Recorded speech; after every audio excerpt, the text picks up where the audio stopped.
All right. Good afternoon, everyone, and welcome back to the Solar Surge live training. Folks, we are here every Wednesday at 3 p.m. Eastern Time. We're streaming out live to Facebook, LinkedIn, and YouTube. By the way, on YouTube, please be sure to subscribe to the new Solar Surge University channel. If you're a solar sales professional or a solar industry professional, a lot of the content for industry insiders is going to go up on the Solar Surge University channel, where a lot of the stuff that goes to the main Solar Surge channel is content that's really geared more towards consumers and homeowners. Again, the reason why we do the live streams also is so that you have a chance to ask your questions and have your questions answered in real time. So if you're on YouTube, you can just type your question into the chat feed. It'll come up on the software for us here, and we'll do our best to get it up on the screen and get an answer for you. At this point, I'd like to bring in my co-host, Dan Freshly. For those of you who don't know him, Dan is the CEO of Radiant Solar, one of the larger independent solar dealers, and has actually recently branched out into doing some roofing contracting as well. We're actually just talking about that a little bit, Dan, off camera before the broadcast started here. Yeah. But Dan has had a chance to see the business from a number of different angles, whether it be solar installation contractor, in-home sales, virtual sales, door-to-door sales, you name it. So Dan, really good to see you again, and looking forward to doing this training with you. Yeah, absolutely. Thanks, Joe. And I looking forward to building on the conversation of the video that came out on the main channel, earlier this week. This time of year, there's a lot of, time related videos, right? Best of 23, best of 24, what's ahead, how do we close out the year? So excited to talk about some of the panels that we're looking at, going into 24. Yep. Yeah, same for me. Exciting time of year because we always kind of do those like year-end lineups or, top 5 comparisons. So the topic of this week's live sales training is derived from the video that was published on Solar Surge on Monday, which was the top 5 solar panels going into 2024. And, Dan, you and I were out there in Las Vegas. We saw there's tons of new products that are coming onto the market, whether you're talking about solar panels, whether you're talking about solar batteries, inverters, or what we saw a lot of out there was companies that were trying to offer kind of all-in-one. I know Qcells is a company that comes to mind where they're not just a solar panel manufacturer. They have panels, inverters, batteries, and pretty soon they're going to be announcing some other products as well, which I'm excited to cover. We actually, full disclosure here, we have a sponsorship that's going to be kicking off with Qcells here. If everything goes well, starting Monday of next week, we're actually going to be going out to cover some of their new offerings that are even going to be going beyond solar equipment. Things like financing products and other things like that.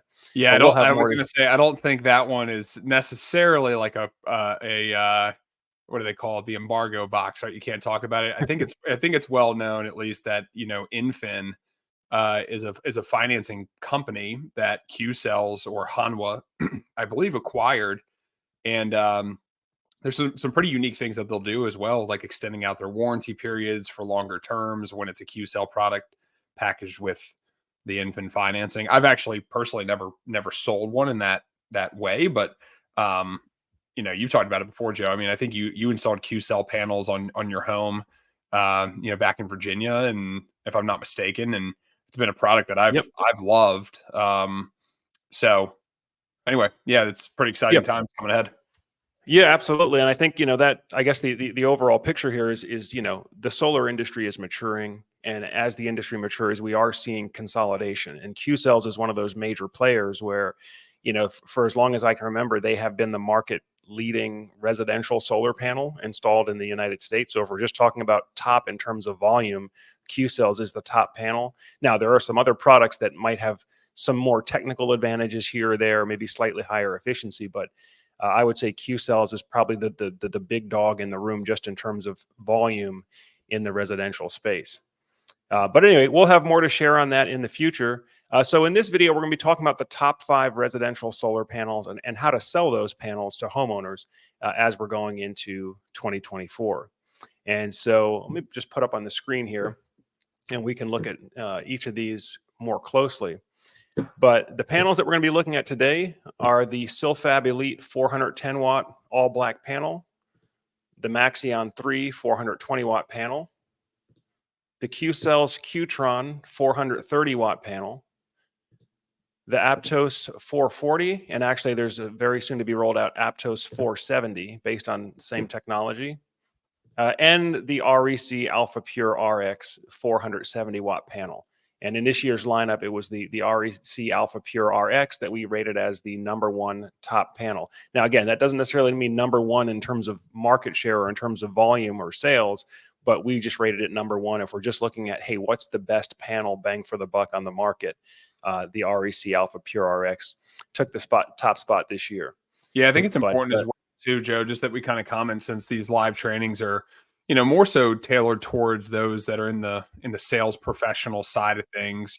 Obviously we have tons of homeowners that tune into these things as well, but for those of you, sales professionals, again, the only issue with a topic like this, or the main video that came out the other day, is sometimes you can start facing somewhat of an objection from a homeowner that says, oh, well, I want to wait until this panel, right? Joe covered this panel. He said the REC, RX is the best panel. I want to wait. The reality of it is, though, too, is just because we know they're coming out, we also don't know exactly the timelines on some of these things. I know when we spoke with some, manufacturers out at RE Plus, a lot of them were saying, oh yeah, first quarter next year, second quarter next year. I typically always add at least a quarter, probably 2, to anytime I hear there's a new product coming out, because it's just the reality of supply chain, the reality of manufacturing. And it's also the reality they have to consider, like, what contracts do they already have with certain distributors for a certain amount of volume of panels. And you can't just easily change these things overnight. So I would keep that in mind. And then I would also keep in mind too, that, with a new product coming out, you take the REC panel, for example. The Pure R is their current model that is out right now today. So the RX is going to be kind of the next derivative of the Pure R. But, as a new panel comes out, you can probably still get the Pure Rs at a really good price point comparatively to the latest and greatest RX. There's also some things we'll probably talk about as far as what works well, with what inverters. That panel is a relevant one, because Enphase is releasing a newer microinverter that's going to support those panels. But like right now today, if somebody was going solar and they wanted the Pure R panel, your best inverter platform would really be SolarEdge for that, to maximize the benefit of that solar panel. So maybe we'll talk about that a little bit here too. But as sales professionals, don't get too caught up, and don't remember, like, you are still in control, still kind of drive the conversation, provide the proper value to your client for what they're looking for. Don't just dismiss it and saying, oh yeah, that panel might not come out for another 1.5 to 2 years. Acknowledge it, but then explain to them why maybe the solution you're able to present to them right now, even though it's not the panel Joe mentioned, it might be, equally as good, just the previous generation. So I know that was a conversation, at least when the PRR came out. I mean, REC's previous Alpha Black panels are phenomenal. And you actually look at them on paper side by side, they're nearly identical panels. There's actually a little bit of pros to the Alpha Black series, even though it's a smaller wattage, and some cons to the R series, the Pure R series, and vice versa. So take all of it with a grain of salt, obviously, and be a professional and kind of do your own research in the process as well. Yeah, no, you make a really good point there, Dan, and I'm glad you mentioned that, because, as I've said in some previous trainings, the solar panel choice is actually the least important equipment decision that you're going to make. The most important decision you're going to make in terms of equipment is which inverter platform and which battery do you use. Those choices are going to have a lot more impact on system functionality and reliability versus the solar panels themselves. Pretty much all of the top solar inverter platforms, whether you're talking Enphase, SolarEdge, Savant Power Now, Solarc, you can pretty much use any brand solar panel with either of those inverter platforms. But once you lock into the inverter platform, that is going to limit what features and functions and what's able to kind of interoperate with the platform. So, as with everything, let's make sure we keep the main thing. Choosing the specific brand of solar panel is not the top decision. And you, as sales professionals, want to make sure that you are properly guiding your homeowner and really asking your homeowner the right questions to make sure that the main thing is the main thing. Because if there are certain functions like black start or battery generator integration or bidirectional EV charging. If there are some of those capabilities that are the main thing for the homeowner, then getting hung up on the solar panel brand, or whether it's the 2023 model or the 2024 model, really doesn't matter all that much. We can get you to the power rating that you need or to the energy production that you need using just about any of these solar panels. It's just a matter of how many do you need and where are you going to fit them on the roof. Yeah, exactly. I mean, look, I know that the purpose of today's training is to talk about solar panels, but big spoiler alert here early. The margin of difference between REC, the number 1 and the number 5, or even frankly, REC in a panel that wasn't listed. I mean, when you extrapolate the data over a long period of time, you're not really going to see that significant of an impact. That's why it's so much more important, like Joe said, to go back to the inverter platform and really just designing the system properly. How many panels and in what location? Right? Like what's the azimuth, the direction, what's the tilt of the roof? What are the shading factors? That can play a much bigger impact moving a couple panels from this roof over here that's northeast facing and finding a way to fit them into this southwest facing area. That'll play a lot bigger of an impact than it will be, oh, do I get REC or CellFab, REC or Qcell? I mean, that is the main thing. So again, a little bit of a spoiler. We will dive in. It is important to be able to talk from an educated perspective about the differences of these panels, but just understand that we're talking about very small margins of difference in the end, and some strategic marketing things that some companies do versus others. And so maybe we can kind of unpack some of that in the conversation here today as well. Yep, absolutely. Well, let's go ahead and get into the lineup here. And then I see that there are a couple of comments in, so we'll make sure that we get some answers to those questions too. But let's start with number 5 on this year's lineup. And that is the CillFab Elite 410 watt panel. Now, truth be told, this panel actually was announced and released at RE Plus 2022. And so if you haven't seen, we did a product feature video with their representative, I believe his name is Devin, back at RE Plus 2022. But I would still say this is a premium workhorse panel, and it's in that competitive 400 plus watt range, all black. And it's a made in USA product. I know that means a lot to a lot of people. So the CillFab Elite 410, I think, is going to play that role of, it just gives you a good current state of the art panel. You're not really lacking on anything, and you're going to get it at a competitive price point with a made in USA product. Looks nice, and it comes with a 30-year performance warranty. I wouldn't really call this a premium panel in terms of performance if we're getting down to the nitty gritty of module efficiency and temperature coefficient, but I think this is a good, solid, current state of the art panel that offers excellent aesthetics as well. Dan, what are your thoughts? Yeah, I would 100% agree. I think this could be, arguably, partially because we don't know entirely what the pricing is on some of these other newer modules. But since this panel's been on the market, this could end up being the best sort of pound for pound performance panel in the lineup overall. When you factor in overall value, the price point you would get it at and stuff.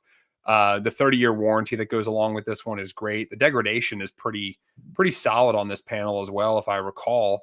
I guess we can go down to the data and the specs there below, but that is one thing where this panel does shine a little bit more than some others.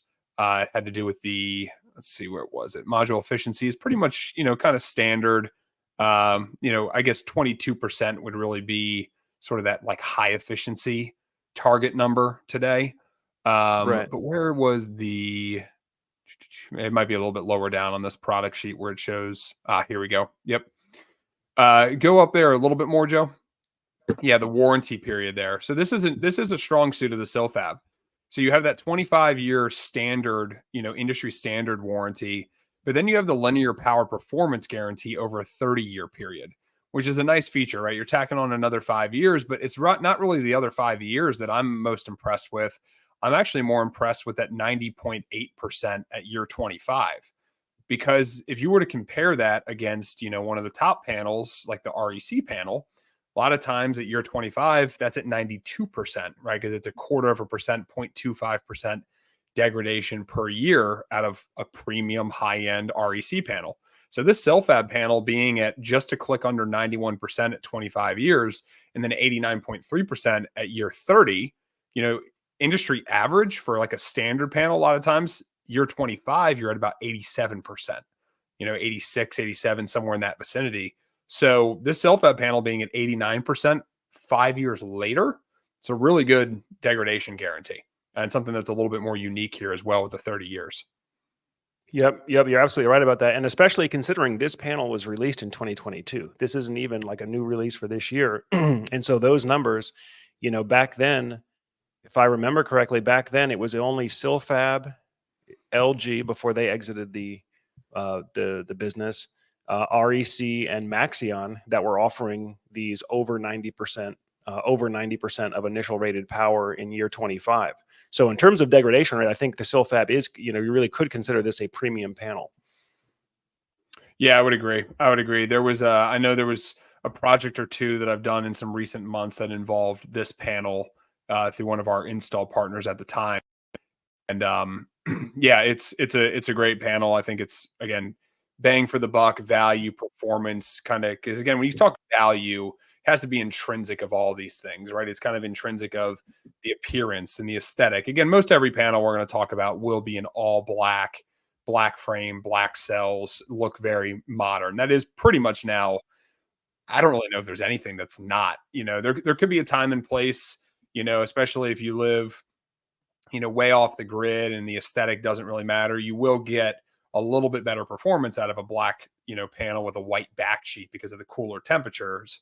But most everything we really see today, especially in the residential space, is all black because it's a better aesthetic appearance. Correct.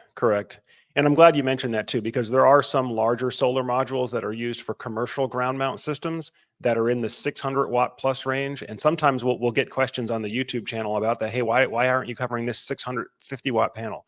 Well, the reason is because that panel is so large and heavy that it's not practical for a residential installer to be carrying it up and down a ladder. Those are really only going to be used on commercial ground mount systems where either it's just a fixed ground mount or it could be like on one of these single axis tracking type ground mounts. But in other words, it was never intended to be installed on a rooftop. Yeah. And so the category of panels that we're talking about when we're talking about, hey, 450, 470 watts, this is pretty much top of the line in terms of what you would see on a residential system with the all black aesthetic that pretty much homeowners are demanding now, to have that all black aesthetic across the board. Agreed. The other thing too, just as a quick note on that, for those that might be even wondering, because I get that from time to time, like, hey, why don't we do a 600 watt panel, right? Well, the reality of it is even if the getting it to the roof surface part of the conversation was resolved, right? You got to remember, installers a lot of times are carrying these things physically, climbing a ladder as they do it. There's a unique way that they can do it. If you had the ability to, lift the materials to the roof or had machinery to get it up there, okay, maybe you can get these larger panels. But a lot of times I'll run the scenario and say, look, even if you get a larger wattage panel, it's a physically much larger panel as well, which means it's taking up more surface area of your roof surface. And now the question is, okay, well, with me not being able to fit as large of a quantity of panels, because these panels are larger, is my total collective system wattage actually greater by using a larger panel, or could I actually be more beneficial to go down to a 450 or a 420 but fit a higher quantity of panels so that my net, overall system wattage is greater, right? So you got to kind of consider those things. That's why every time I've had that conversation, I feel like 9 times out of 10, the answer is the smaller panel, you can fit more of them. And so your collective wattage is actually higher. So just something else to kind of chime in on that conversation about why not use this panel beyond it just being designed for commercial purposes. Yep. Good answer. And again, let's keep the main thing. I'm still designing systems using some smaller solar panels because they're physically smaller and I can actually get more of them on the roof, gets me to a larger total production number than, let's say, if I was only going to use the 470 watt panels and I can't fit an extra row of panels because they're too tall. I end up having to do a smaller system. So again, let's make sure that we keep all the options on the table and understand when's the best time to use a particular panel over another to best meet your homeowner's goals. Exactly. Dan, at this point, this is probably a good time to take our first question here. I see Paul Sutton asks, have any PV manufacturers claimed to qualify under the 10% IRA, Inflation Reduction Act, for panels made in the U.S.? If not, when will they? In 2024? Thanks. So Paul, thank you for that question here. At this point, I'm aware of 3 major manufacturers that have announced major onshoring. Qcells is one of them. They already have their facility in Dalton, Georgia. They've got another one that's under construction in Cartersville, Georgia. We know Silfab is the one we just showed. Silfab Elite is a made in USA product. They manufacture in Washington State. As well as Enphase has announced that they're going to be moving a portion of their micro-inverter manufacturing onshore to the United States. So it appears at a high level, it appears that those incentives in the Inflation Reduction Act are having the desired effect of incentivizing U.S. manufacturers to bring their manufacturing and bring more of that supply chain here onshore to the United States. Dan, have you heard of any others, or do you have any other thoughts on that topic? Not that I can think of. I think a thought that I have, especially because I love to look at things from like a business, analyst type perspective. In theory, the hope would be, okay, hey, the IRA, bill is now allowing a better financial incentive for some of these companies. But, and I guess ultimately, if the root question was, hey, can I get a better deal on XYZ products versus other ones, right? The companies that do come back on shore.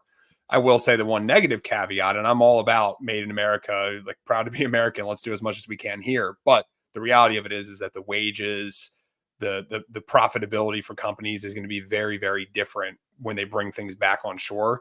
So that 10% incentive that they're receiving for doing that probably never gets recognized or realized by the marketplace.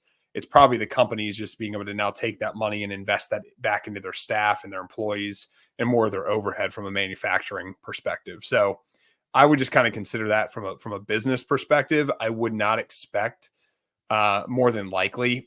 The only area that I could see that cost would decrease is in the actual shipping and fulfilling of the products, but not in the manufacturing side. Manufacturing might have actually significantly increased by bringing it back to the US for some of these manufacturers, but the shipping and not having to go overseas and things like that might be an area where they can, avoid some cost and cut back a little bit.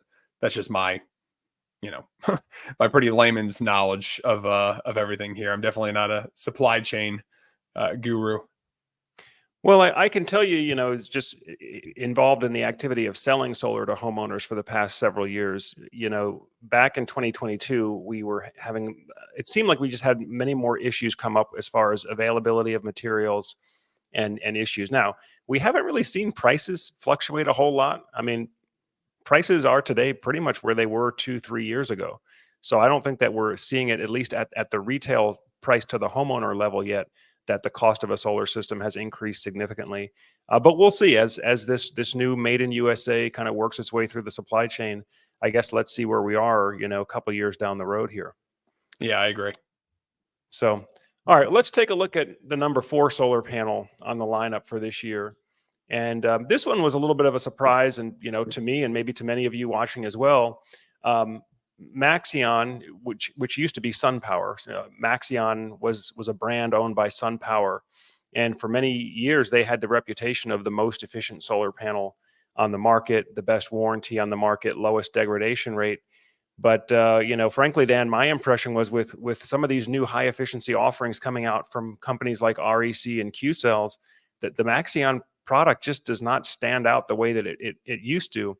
I know we used to sell competitively, oftentimes against SunPower dealers, and they would sell very hard on, but we have the best warranty, we have the lowest degradation, so you're going to get more total energy over the lifetime of the system. And that's true. The lower the degradation rate you have, the more total energy you will get over the lifetime of the system.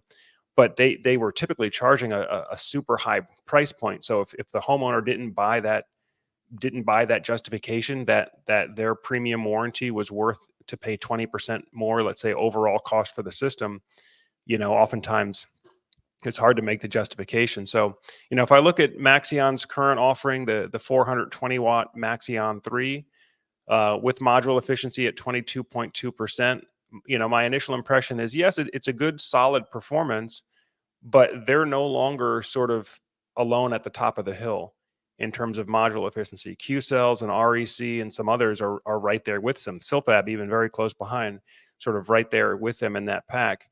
And what I'm seeing is that the Maxeon product is still, it's an expensive product compared to some of the other alternatives out there. And when we look at an adder cost, right, if we're salespeople here, we're talking about what's the adder. The adders I'm seeing for Maxeon are like 30 cents to 50 cents a watt, whereas some cases we can get an REC panel for, a much more modest 10 or 20 cents a watt. But Dan, what are your thoughts?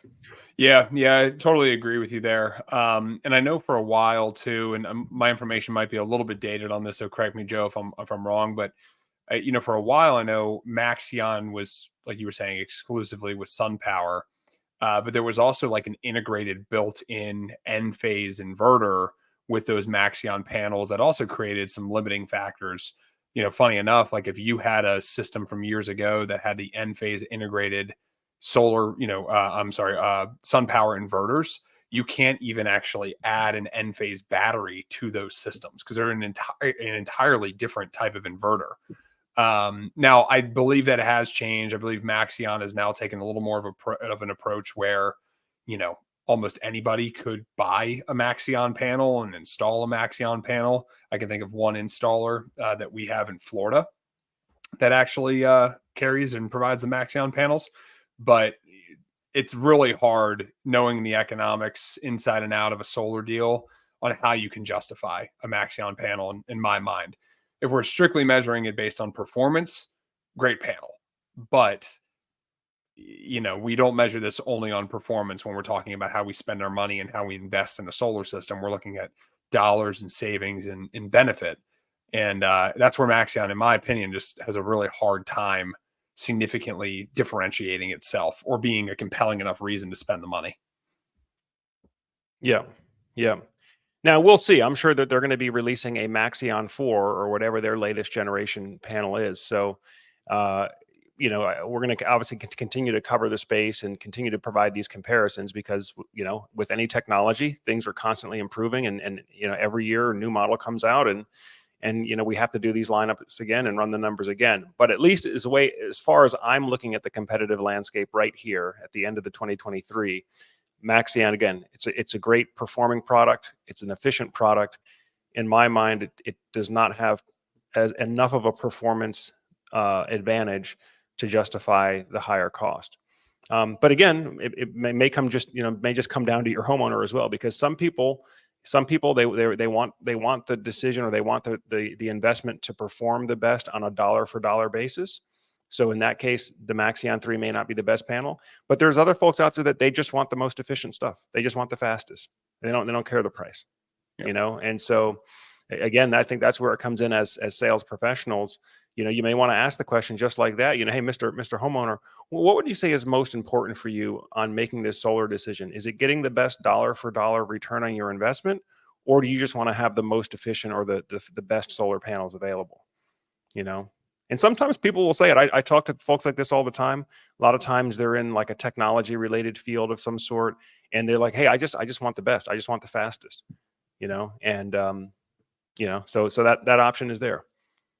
Yeah, absolutely. Nothing wrong with that, right? People buy Ferraris and Lamborghinis every day because that's what they want. So same thing applies here for solar panels. Joe, we've had a couple questions coming in here. John Michael Karma, who just commented in saying bragging rights. Exactly, right? That's kind of it. They want the bragging rights. Right. But John Michael Karma, I know you commented in a couple other things here too. So this first question here, my roof is due south, but only 20 degrees and need more angle. Can you suggest an angling system to give me another 15 degrees? Joe, I'm not as well versed on these specific types of apparatuses or adjustments. I mean, I've seen them, I've seen them where they've got ways to adjust and you can, kind of build off your roof to get them to more optimal directions and such. But do you know of any of the manufacturers or the brands that are actually out there? Yeah, so Everest or K2, it's the same company. You'll hear those brands used interchangeably. So Everest or K2, they have a tilt kit that you can use for their Crossrail, and I believe they come in a 10-degree and a 15-degree option. So basically, they're just like little extendable legs that clip into the solar rails and provide a little bit of tilt on the solar panels. Now, this is not something we've ever done for any of our high-volume professional installers. And the reason is because it complicates the engineering, right? Whenever you raise the solar panel up, you're kind of creating a wind sail. So it complicates the engineering and meeting the necessary wind rating. And it also causes inter-row shading. which means that now you've got one solar panel tilted up. It can cast a shadow on the solar panels behind it. So now you have to leave a gap in between the one row and the next. So you're not shading from one row of panels to the next. In other words, it can leave you with less usable roof surface, because of that inter-row shading issue. So for those two reasons, we pretty much never do this for pro installs. However, for DIY installs, we do get this question from time to time. And so I would look at the Everest or K2 cross-rail system, as well as the cross-rail tilt kit, if you're looking to something that you could put together on your own. There's actually another question that came in here that also, I think, kind of touched on more of the do-it-yourself community. But Dan, did you have any other thoughts on the tilting issue before we get to that? No, that was pretty much it. All right. So looking back here, it looks like, okay, so Charles Wilson asks, I would like to know if I can use a grid tie inverter plug into an outlet to offset your power bills for a 110 or 240 setup. And Charles, I believe what you're asking about is, can you get an inverter that you can just plug into a wall outlet and backfeed into your home's circuit panel to help offset your electric bill? None of that would be done on like a permitted project, anything that would have to be built to code. I do know that there are products for sale out there. I've seen them on eBay where you can buy like a mini solar inverter, run solar panels directly to it, and then just plug it into your wall outlet. And in theory, it's going to feed that electricity into your home's circuit breaker panel in phase with the electric service, hopefully, so you don't damage your appliances. But to my knowledge, none of that stuff is listed for use by the utility. So in other words, if you're talking about doing a by the book project that we have permits, things are inspected, that stuff's not going to fly to my knowledge. But on a DIY project, if you're just kind of tinkering around, kind of learning how this stuff works on a DIY project, you might be able to get away with it. I personally wouldn't use it in my house. If I bought a generic inverter that was not listed, that could be potentially putting dirty power onto my home network, which means now my computer, my TVs, all my appliances could be seeing power that's just not clean. It's not within spec. For me personally, I wouldn't take the chance. But Dan, I don't know. What are your thoughts? Yeah, I think the other part of it obviously is that, unfortunately, that's well, you're quite literally playing with electricity. Who knows what happens, and I wouldn't want to risk a backfeed situation, something not being in sync properly, and then it fries some other appliance in my house or does more catastrophic damage. So I don't know, like you said, I don't know if that was the exact question or the intention, but if that were the case, I'd probably shy away from that. There's a couple other questions in here.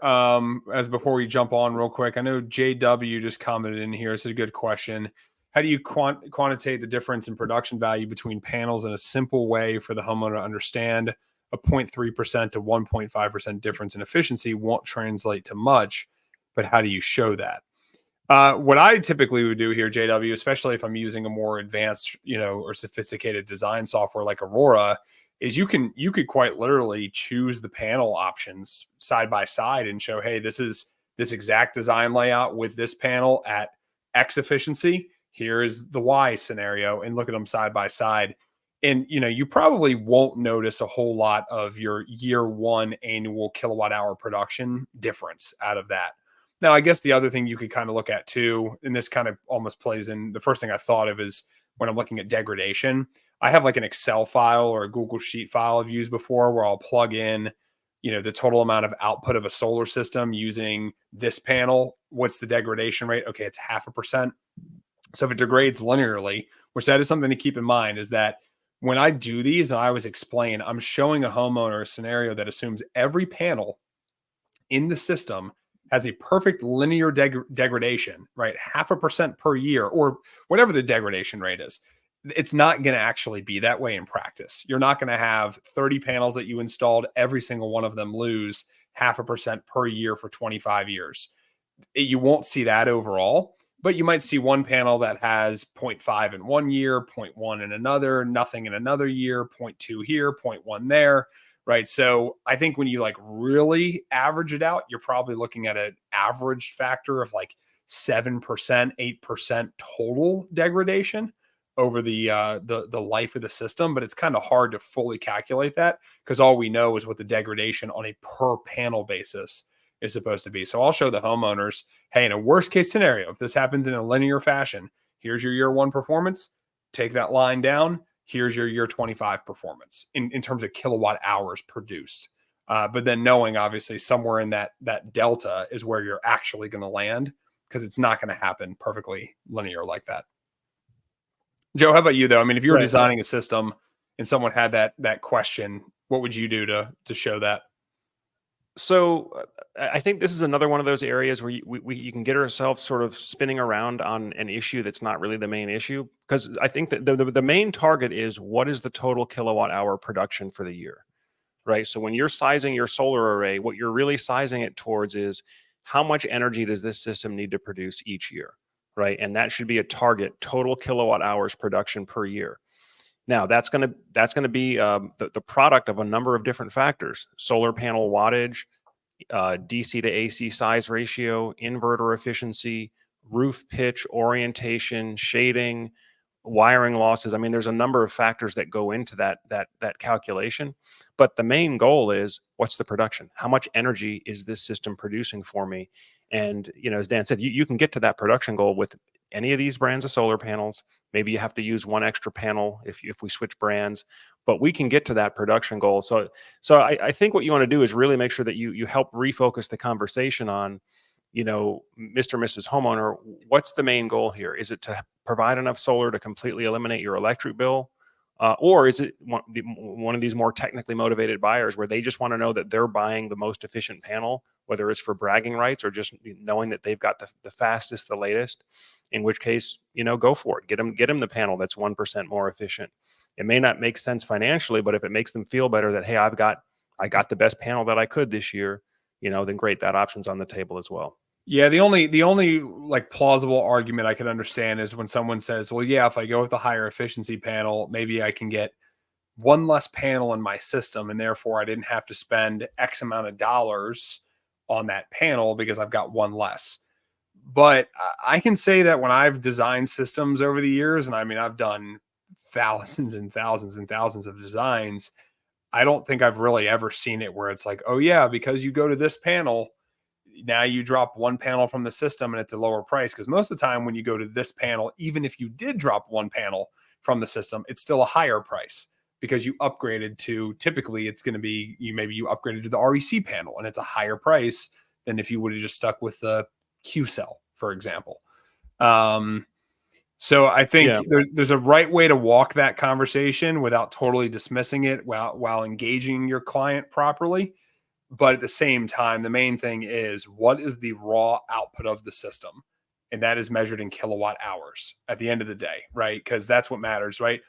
2 kilowatt per kilowatt systems are not created equal, right? Next door neighbors could have the exact same 10 kilowatt systems, but depending on how the houses are oriented and positioned, the one on the right could be producing 15,000 kilowatt hours and the one on the left could be producing 12,000 kilowatt hours, right? So it's really a matter of what is the kilowatt hours. That's the holy grail at the end of the day. Exactly right. Exactly right.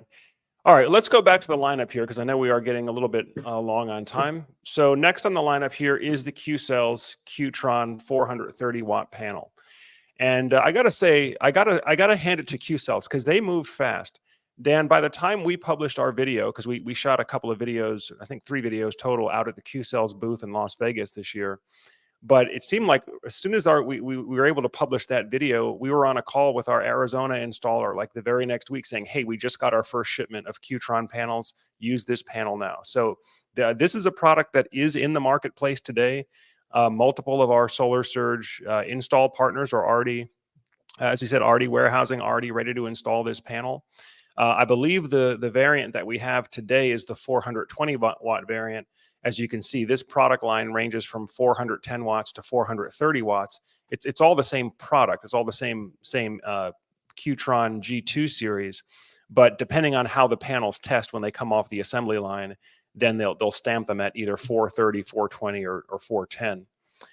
But you know, Qcells, I think this is going to be the main panel. This is probably going to be the highest volume panel again, because it's a great combination of aesthetics, performance, and competitive pricing. I mean, we're looking at module efficiency now at 22.4%. Now, again, just a year and a half ago, that would have been considered super premium range, where only really Maxeon and REC and LG in the past, before they dropped out, would have been in that sort of super premium range. Now Qcells has got a high production module in that high efficiency range. They've got it at a competitive price point. They've got what appears to be abundant supply and ready to meet the demands, to provide abundant supply to installers nationwide. And they're making this panel in the USA. These are made in Georgia, made in USA panels. So I think it's pretty hard to find anything wrong with this one. I think we're going to do a lot of this. I think everybody in the industry, frankly, is going to be doing a lot of this product. And if I'm not mistaken, Dan, I think this may be the module that Qcells is manufacturing for Tesla under the Tesla brand as well. I don't want to get too far into that because I don't want to misspeak, but I believe they are also making the quote unquote Tesla solar panel. Yeah, Dan, I know what are your for a thoughts on while. Qcells? Yeah, I know for a while that was the Tesla thing too. And just for anyone that's listening or maybe doesn't know that, Tesla, to my knowledge, hasn't actually manufactured a solar panel.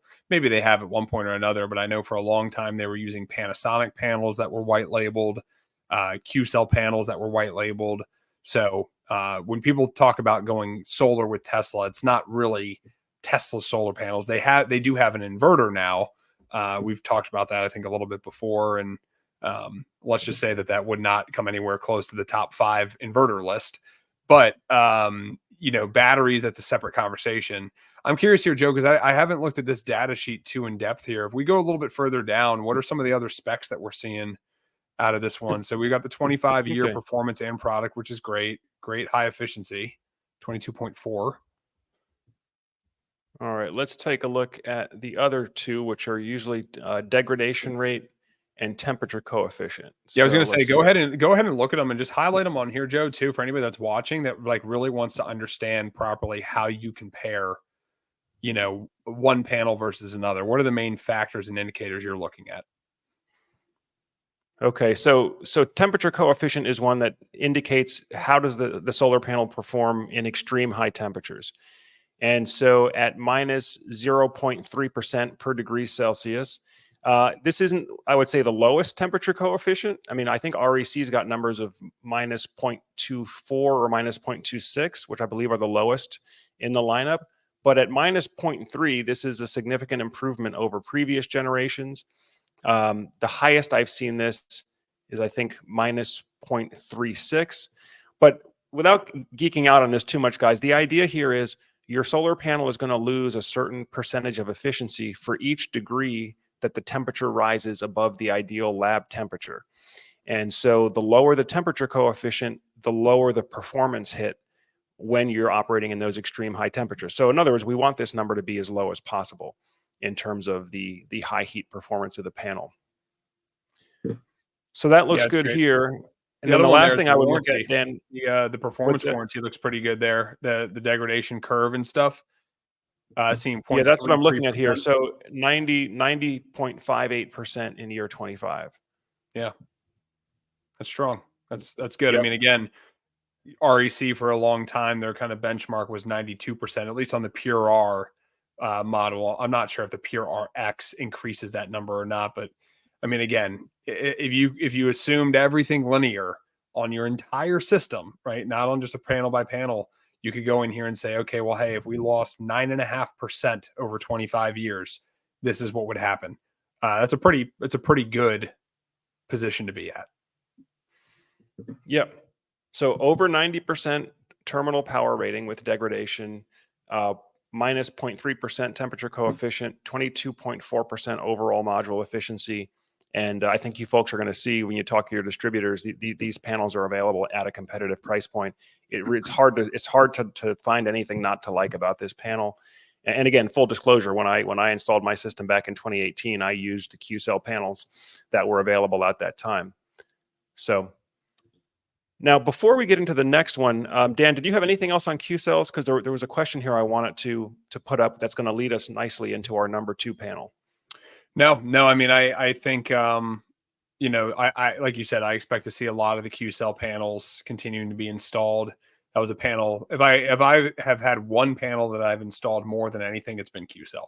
So happy to see that they've got another really great product coming out. I'm curious to see what all of our installers have from a price point perspective, especially as it makes its way to the masses. We've got a couple right now that they're all at good prices. I'm just curious to see when we've got, multiple partners and multiple locations that are offering it, what that translation is. But I would expect for it to be very similar. Yep, that's my expectation as well. And again, we're about to kick off a campaign with Qcells, so I should be personally visiting the facility there in Dalton, Georgia, and actually observing the manufacturing process. And so we'll be happy to share some of that information with you as well. But Dan, at this point, I'd like to bring up this question from Randall Carter. Randall's asking, at the end of the training, I'd like to know which of the panels would be most suitable for coastal Florida. I'm not far from the coast and will be using a ground mount array. Thanks, guys. So Randall, thanks for that question. Appreciate the engagement. And that's a perfect lead into our number 2 solar panel, which is the Aptos 440. I'm going to put the data sheet here on the screen for you. So the Aptos 440 is one of those panels where they have achieved the higher power rating by making physically larger and tougher panels. I mean, that's really the long and short of it. The Aptos panel is not at the top of the heap in terms of module efficiency. In fact, its module efficiency is right around that 20% even level. But they built a physically larger and a physically stronger product, which has allowed it to separate itself from the competition in a couple of other areas, including the wind rating. And this is the one that's key in coastal Florida. I can't really see the text that well because the contrast is too high on my end. But this is the only panel that I've ever worked with that provides over a 200 mile per hour wind rating, or 5,400 Pascal. Here they have it. And in fact, they specifically call it out, Miami-Dade County approved, because in coastal Florida, we have to build solar to a higher wind standard, just like the homes themselves have to be built to a higher wind standard because of the hurricane threat. And so the Aptos panel has been our number one go-to for Florida for this reason. Not only does it offer high power output, but because of the way that the panel framing is built thicker, it allows us to achieve the highest wind rating of over 210 mile per hour wind rating. So for Florida, this would be our main go-to panel. And of course, it's also offered at a very competitive price point. Again, when you're looking at it at price per watt, because whenever you're talking about pricing solar, you're talking price per watt of power, not price per panel. And so I know, Dan, you kind of touched on this issue earlier. Yes, you might be able to get a system with one less solar panel that provides the same power output, but that typically is not going to save you anything on price, because the pricing is based on the power output, not based on the number of, the quantity of solar panels. It's how much power are those panels producing. So the Aptos panel, being a higher wattage panel, typically, if you look at overall system cost, it's going to allow you to price the system very competitively. If it might take a little bit more surface area, but I think very price competitive. And of course, it's going to allow you to achieve those highest wind ratings that you need in coastal Florida. Yeah, I think one of the other unique things about this panel too, Joe, there's a little section there slightly below this, but where other manufacturers like Silfab had a 25-year product warranty with a 30-year power and linear performance, Aptos actually has a 30-year across the board on all of it. So if you go slightly down further under the key features area there, keep going down a little more right there, the bankable investment. Comprehensive warranty covers both 30-year product and 30-year power performance. So as far as that goes, this is really the leader in the overall warranty section, right? Because they're honoring both product and performance over a 30-year period. They're also, like Joe was just saying, one of the most tough and durable, panels out there. I saw a comment that just came in that's, somewhat comedic in a way. Nice to know you'll have a usable panel after the house is gone. But quite literally, I mean, I've had conversations before with people where one of the skepticisms, or if they don't know a whole lot about it, will be a little, I don't want these things blowing off my roof. Trust me, this panel will be blowing with the roof, right? Like the whole house is gone at that point. It's still attached to it. That's part of the ratings that goes into this panel. So anyway, this is great for coastal Florida. It's been very popular up and down the east or, Gulf Coast of Florida for projects we've worked on. So going back to, I think it was Randall's comment earlier, this is probably our hands down winner when it comes to Florida. Yep. Yep. I would say 90% of my Florida clients, we've used this Aptos panel. Overall, it's a great product. And we know the folks there at Aptos. They're good folks. They're innovators, but they've crafted their product, I think, to meet a need in the marketplace that is not being met by others the way that they do it. And so, particularly for Florida, this is our top choice here. So, all right. That gives us a little bit more time. Dan, did you have anything else before we get into the REC panel here at number 1 for the lineup? No, the one thing I was trying to look up as I'm looking over here to the side, I had my computer pulled up. I couldn't recall whether Aptos was a U.S. manufactured company as well. I know they're U.S. headquartered, if I'm not mistaken, out of California, but I don't know if they do manufacturing here in the U.S. or not. Do you recall, Joe? I know it's headquartered in Irvine, California, is on their website. Yeah, I know they have it stamped here, designed and engineered in the USA, but I believe the manufacturing is in Vietnam. Okay. Yeah, if I'm not mistaken, I believe the manufacturing's in Vietnam. I'm not aware at this point. I'm not aware of any plans that Aptos might have for onshoring the manufacturing, but of course, we'll continue to keep up with it. So, if that trend continues, we'll be sure to let you know. Yeah, that was really kind of the last part. I that seemed to come to mind, and I just couldn't remember where manufacturing took place. So, before we get to number 1, I see another question that just came in here from Truck Strawn asking, so are any manufacturers offering cost-effective panel cooling solutions? And so this touches on a topic that I think is just worth a brief mention, right? We talked earlier about solar panels lose efficiency when they have to operate in extreme high temperatures. And that's why looking at the temperature coefficient and looking for a solar panel with a low temperature coefficient will translate to better performance in an extreme high heat environment. However, I'm not aware of any panel cooling solutions. I mean, I think what you'd have to do is like pump liquid underneath the solar cells or something, or have a fan to try to cool the solar cells.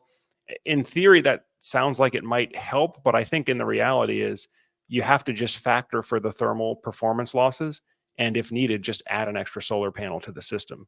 Because at the end of the day, it's not about having the coolest solar panels. At the end of the day, it's about getting to the production goal, kilowatt hours per year. And if that means because you're in Phoenix and you're going to have more extreme high heat than we have in South Carolina, then add an extra solar panel. But, at least that's the way a professional installer is going to look at it, because add an extra solar panel allows them to keep their entire process consistent, right? It's just one extra panel for the crew to install. Installing a water pumping system or some kind of fan system. I mean, if this is a DIY experiment, go for it. I mean, you could probably engineer your own cooling system, but if you're talking about a professionally installed system, they're generally not going to want to get involved with anything that's going to complicate the installation process, like a cooling system, where the solution could just be add one extra panel to account for the thermal performance losses, and we still hit our production number. Dan, your thoughts? Yeah, 100% agree. That kind of goes back to a little bit of last week's conversation about mounting systems. We brought up that idea of a ground mounted system on an articulating or sunflower type of arrangement where it, a sun tracker, right? It tracks the sun and it moves. Yeah, sure, your performance is better out of that, but your performance increase along with your cost increase for maintenance and taking care of that. And, it's kind of the same conversation here. It's like, could you create a cooling system? Could there be a cooling system that might be installed in some way? I'm sure that there could be, but what is the cost? What's the effort, the energy associated with that for the benefit of what you're seeing, right? It's a basic cost benefit analysis. And the candid and frank answer is probably buy another panel, right? Buy 2 more panels, save yourself the headache and the maintenance and the upkeep of all of that, because it's not, the juice isn't worth the squeeze, and more than likely, right? So I know, like you said, coming down to what is practical from a legitimate installer perspective, most legitimate installers and contractors that really know what they're doing and have good systems and operations just aren't going to entertain that, because it's just not within scope of what is reasonable for an efficient, business model. Exactly. But great question though. And, I think you understand the concept here that if, all other things being equal, if we can keep that solar panel cool, it is going to perform better. All right, Dan. Well, here we are at the top of the lineup here, the REC Alpha Pure RX 470 watt panel.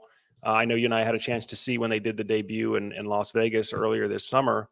But I think REC really hits it across the board. I mean, you've got high power output, high module efficiency at 22.6%, excellent aesthetics, excellent warranty. That's one thing with REC is you get the 25-year warranty on product performance and labor potentially. I don't know how often that labor warranty has been called, but the idea that, if your solar contractor for whatever reason won't replace the panel, REC will pay to have somebody else replace a defective panel for you. I like that idea. And then of course, the areas that we had drilled into on a couple of the other panels, REC pretty much always outperforms on degradation rate, losing only a 0.25% per year due to aging, guaranteeing at least 92% of initial power in year 25. And then with what I believe is the market leading low temperature coefficient of minus 0.24%. So you're going to get excellent high heat performance as well. I just think all around, this is an excellent panel. And with a price premium, we don't have exact pricing on this model yet. None of our installers have this model yet, but at a price premium that historically has been more in like the 20 cent a watt range versus we talked earlier about Maxeon. Sometimes you're paying 40, 50 cents a watt more, not necessarily getting the full payback for that additional price premium. Dan, your thoughts on the REC Alpha Pure RX? Yeah, I mean, I think if you're just measuring strictly on the performance, this is obviously why it was our number one, best panel in terms of the efficiency rating there, up to 22.6, the wattage that's in the panel, as well as the, temperature coefficients and the degradation. Looks like I was just kind of looking, degradation is remaining consistent for REC at that 0.25%. I was looking at their highest wattage Pure R. Right now I have the kind of the separate product sheet pulled up. I just wanted to see what the temperature coefficient, was saying here. It was saying minus 2.6 percent on that per degree Celsius. So it looks like it's improved slightly. If I remember correctly, I think I saw 0.24 on the new RX here. So it's actually gotten a little bit better. Yep. 0.24 on the new panel. So again, the lower this number, the better. Yep. And then we'll see obviously there too on that 470, the panel efficiency number at 22.6.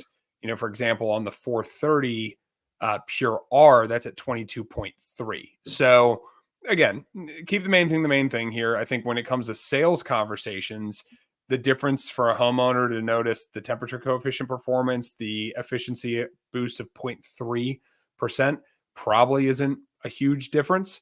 The 470 watts versus 430, that will make an impact, especially when you measure out, multiply that over 30 panels in the system.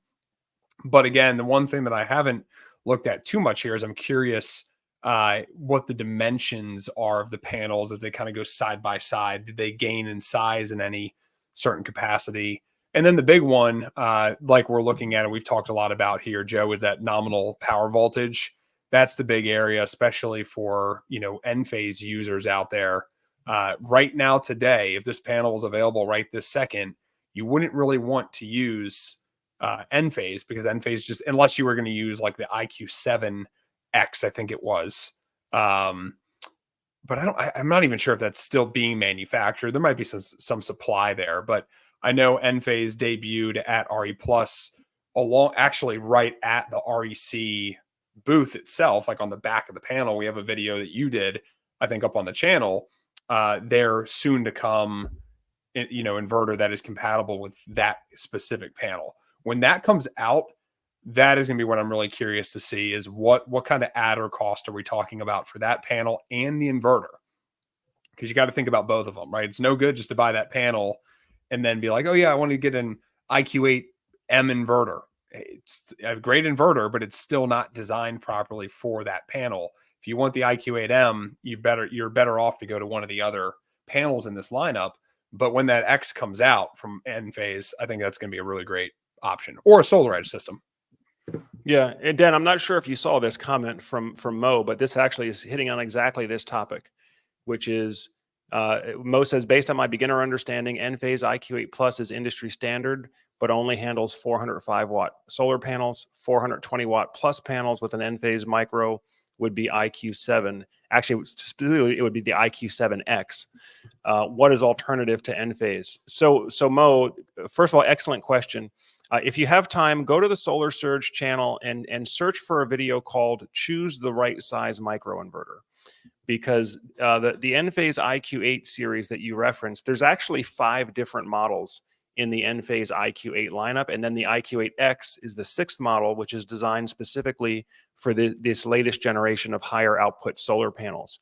And so we do a more in-depth discussion of what's the proper pairing of ideal solar panel lab rating versus what power output, AC power output rating on your microinverter is an acceptable pairing, and what are acceptable losses, because there pretty much is always going to be a little bit of an AC DC size mismatch.